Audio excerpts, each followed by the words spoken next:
video na ito. Kaya panoorin ninyo ito. Ano masasabi ko? Simple lang. Simple lang natin ha.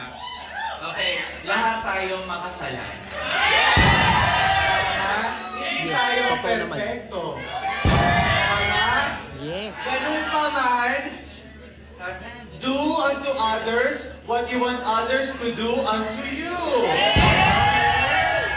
Do not do unto others what you do not want others to do unto you. Golden rule lang po yun.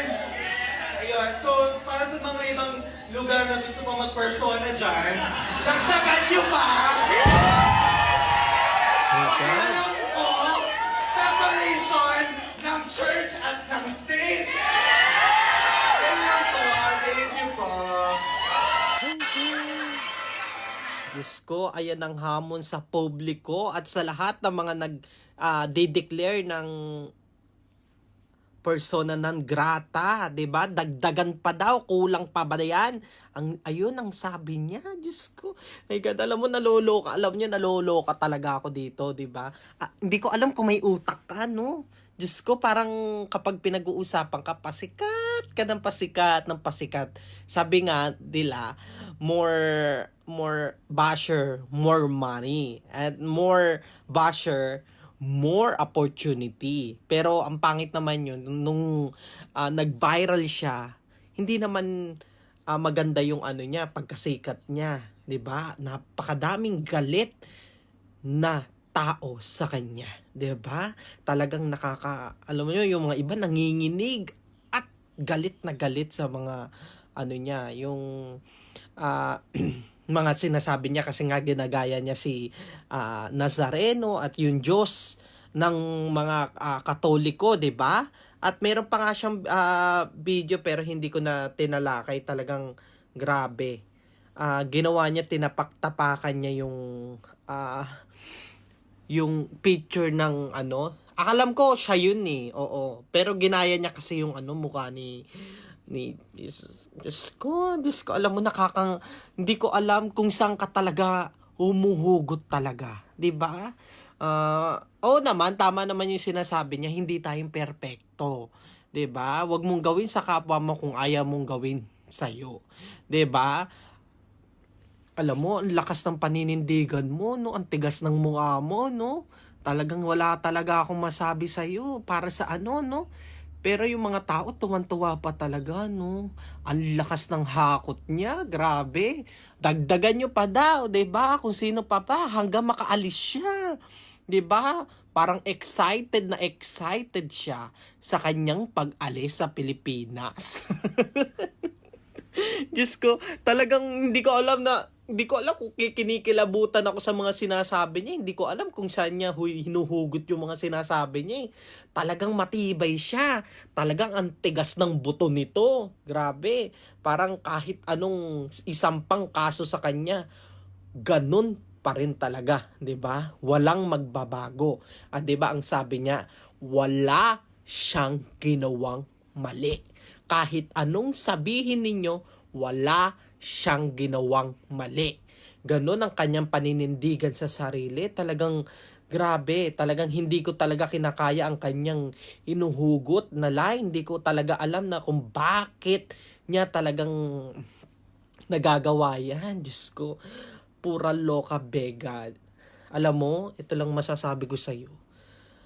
Kung ano ang tinanim mo, yan ang aanihin mo pagdating ng araw. Ngayon pa talaga ay mainit-init pa ang pangalan mo. Talagang sumisikat ka sa maling gawain mo. Pero pagdating ng araw, aanihin mo yan. Ako na nagsasabi sa iyo. 'Di ba? Ngayon hindi mo pa nararamdaman eh. Oo. Pero kapag naramdaman mo yan, masasabi mo, mali pala ako. Ngayon hindi mo pa nararamdaman eh. Oo.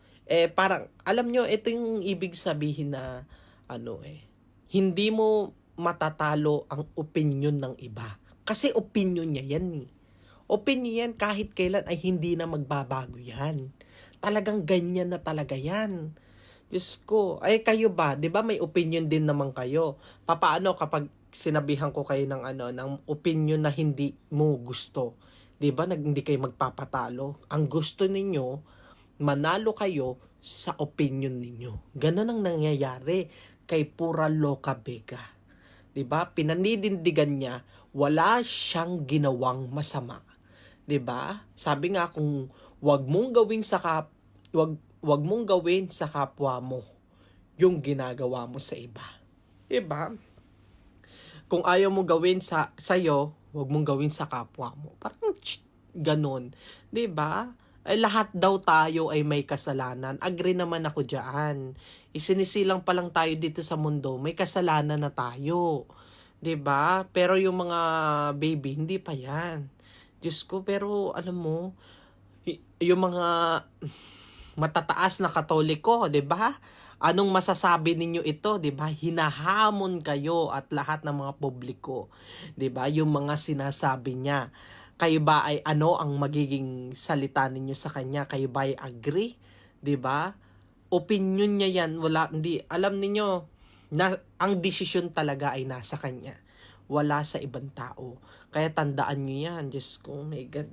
Parang naloloka ako kay Pura Loca Vega. Talagang matigas talaga ang buto niyan eh.